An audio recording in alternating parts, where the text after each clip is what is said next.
All right, so I don't know where we're at in this. I've had to take some time off and work on things and not work on things and not work on this, but work on the Jeep. So here's kind of where we're at today. So here's where we're at today. Working on the Jeep, trying to fix the mounts here. Some of them are worn. Here's one from the back. I don't know if you can tell. Look there, it's really thin on that side. When you flip it over, you can still see the grooves in it. So this was the top. This was one of the rear ones. I got those removed and replaced here with some fresh ones. So we've got those done. I got these ones removed. These were very difficult because they were welded, like on this one right here. They're welded back in here, and you can't get to that very easily to get it removed. But I got this one removed and got swapped out. This one right here took just a little bit more damage. It has a little more play than I'd like to see, but we'll get it firmed up here after a bit. And the last thing I kind of want to do here as well is fix this. Somebody cut that out before for some reason. I'm not sure if that's when they were taking the motor mounts off.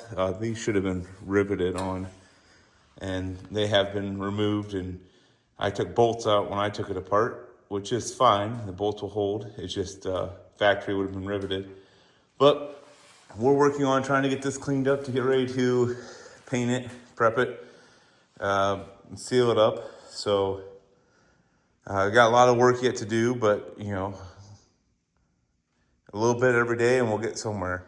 So my plan is to, this side's got some damage, and then turning it around. This side right here as well has been cut. I think this one can be fixed relatively easy, maybe even with that right there. I gotta pick at this one on this side to see what needs to be done, but for the most part, the frame's pretty good, pretty straight. I'm not really worried about anything here, just except for these little both sides of the frame rail, getting those squared away, and then fixing the mounts for the leaf springs. So I'm gonna work on this a little bit and bring you guys back after I keep working at it.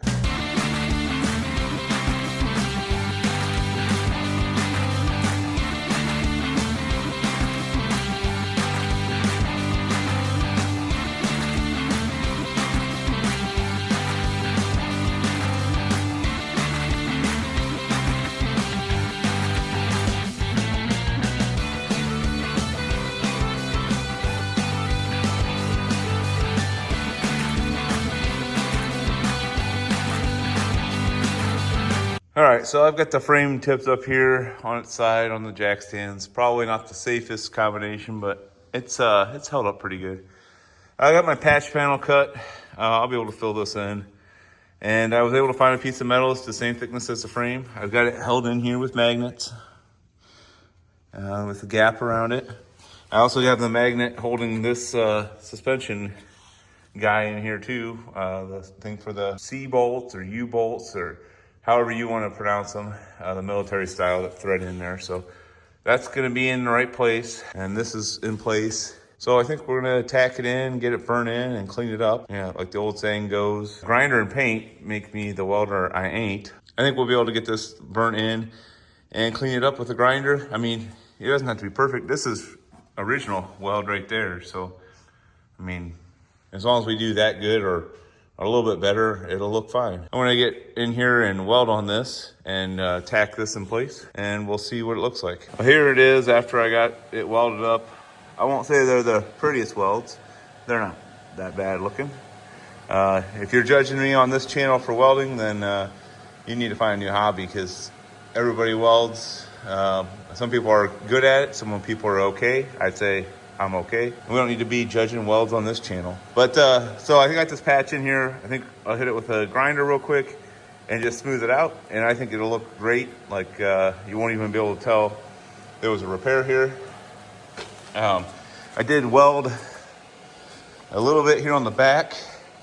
So I got this held together so that it's flush on the suspension part. There kind of makes it a gauge as well when you go to weld it. So I got the bottom side welded, and I guess my advice is, if you're not the best welder, If you make yourself comfortable, you'll make a lot better weld. That's why I have it tipped up the way I do, so it's easy for me to work on. I just crouched down right here by the hammer and was in a comfortable enough position to get this welded in and kind of do that for here on the back. I will do the same kind of thing. We're gonna set this side up.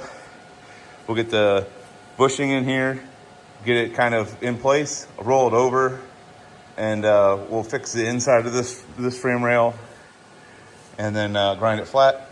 But I'll clean this up a little bit and bring you guys back here just to see what's going on. All right, so I got the driver's side and passenger side. The bottom side is the way it's sitting right now, welded. I've got this suspension mount in. I did go back in here. I don't know if you'll be able to see it, but I put some weld in there too to hold the backside of this that I could get to. Came over this with a grinder and then a flat disc. It looks way smoother than any other part of this frame, so I think that's gonna look great. Should be able to just, maybe we might have to even scratch it up a little bit to put the new paint on, but should look pretty inconspicuous. So I'm gonna actually sweep up in here a little bit, get the frame flipped over and get set up to weld the other side. I'll bring you guys back in after that's done. I got a welding tip for you. So if you wear a hat like I do, I always put it on the bottle valve. That way I make sure I close it before I am done welding, and I store my mask over it. So I start by taking the mask off and turning the gas on. But I put my hat on there, that way when I realize my head's cold or I'm getting ready to leave the shop, I grab my hat and I make sure I turn the valve off. That's my little tech tip for today. I'll give you an update on the frame here in a couple minutes. All right, folks, I think I'm gonna call this good for this job. We got both sides of the frame rail cleaned up, patched up. We got the new bushings in for the suspension, for the, I'll show you here in a second. We've got both of the ones on the rear as well. Those ones are welded on the inside so that there's no obstruction when it goes to move. Still got the clamps on this side, but I just used the clamps to push this together to make sure it was nice and tight before I welded it. And kept it the right distance. I guess these would be shackles. That's what I've been trying to say. So these are how these shackles kind of work.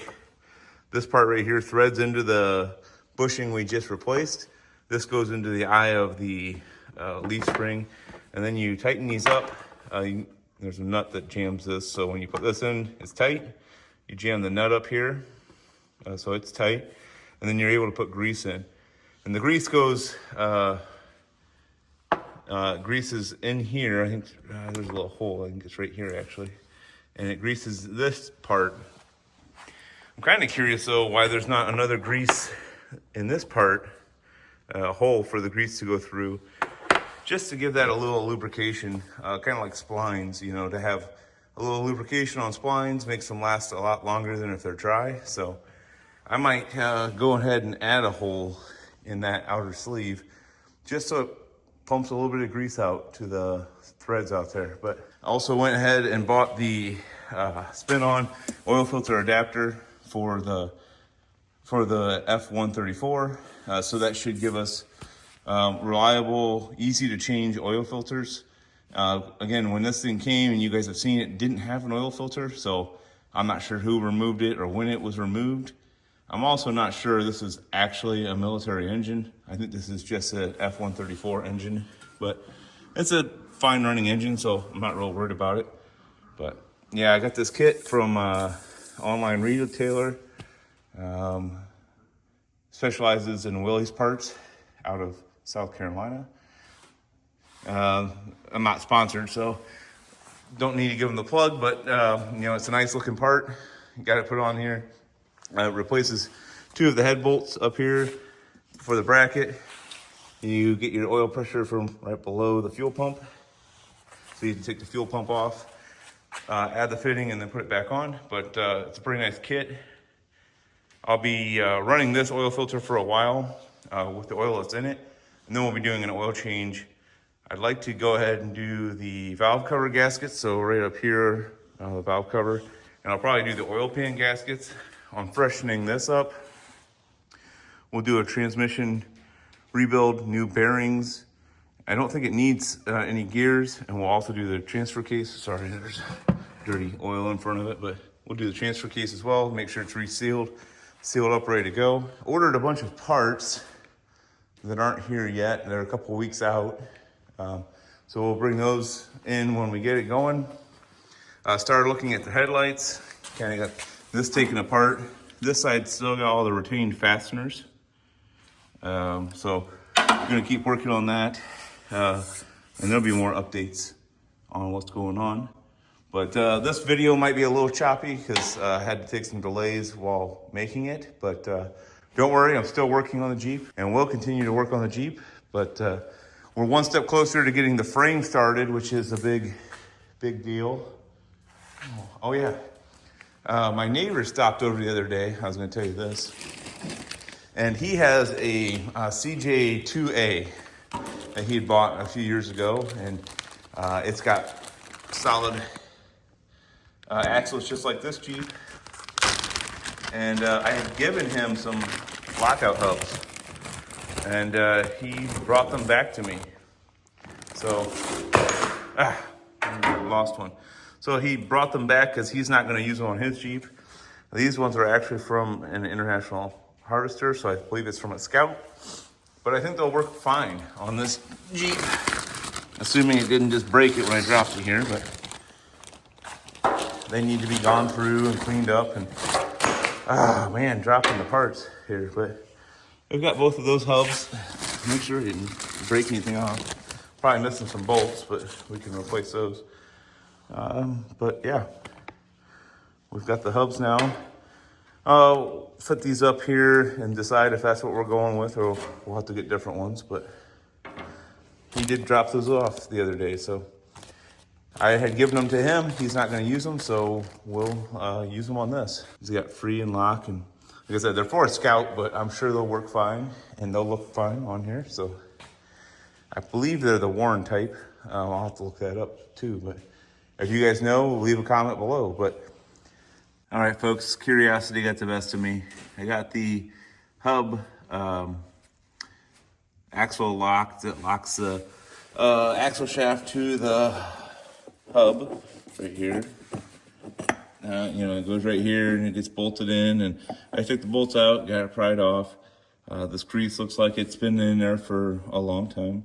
And I don't see a gasket out here on the part I just dropped. Oh. I don't see a gasket on this side. I think there should have been one, or there should be one. So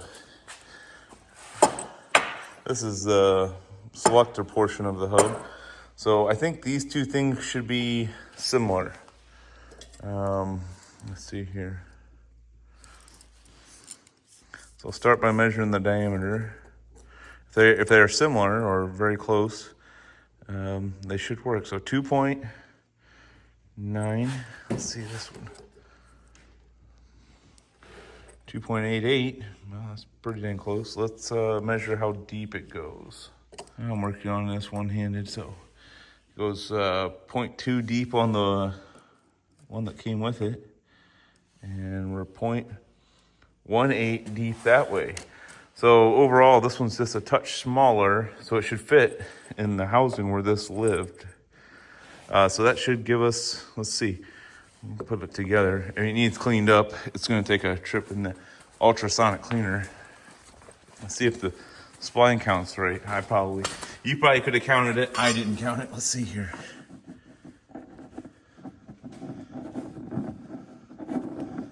Huh. We'll just do one at a time then. Let's see. All right, there. Yeah. That part's in. And let's see.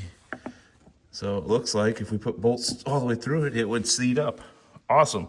It's good to know. That looks like it'll work out. So at least now we know we have selectable hubs. For the time being, I think I'm going to put that back on.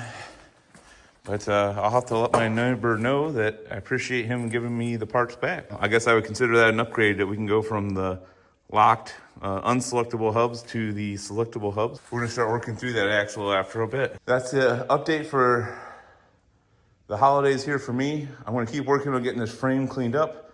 And then I've got a box, or a bunch of boxes over here, a pile of boxes right there that have all the coatings for the frame. So it comes with the prep, the etch, the cleaning, and then you put it on. So we'll put it on with a brush, and then in areas like right here, and in here, and right here, we'll use a spray type frame preservation fluid. Should be good to go after we get the outside painted here. So thanks for watching, and we'll see you guys soon with some more updates on the M170.